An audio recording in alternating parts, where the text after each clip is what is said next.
Hello guys, हामी चाहिँ अब मुक्तिनाथ मन्दिरको दर्शन गर्नको लागि कयौँ सिडीहरू चढ्दै चढ्दै जाँदा अब गेटतर्फ लाग्दैछौँ कि प्रवेश गर्दैछौँ। अगाडि हिँडिराख्नु भएको मेरो वाइफ अनि वाइफले चाहिँ घुमिरहेकोलाई घुमाउँदै हुनुहुन्छ भने अब मेरो पालो आउँदैछ घुमाउने। अनि अब मैले पनि घुमाउँछु।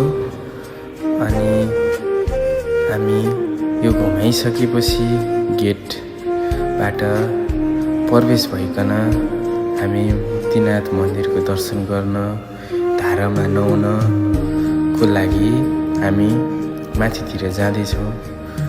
हामीले यो देखाइएको दृश्य चाहिँ सिडीबाट मान्छेहरूको आवाजावत भिडभाड देखाइरहेको थियौँ र हाम्रो अगाडि पनि भिडभाडका धेरै नै छ।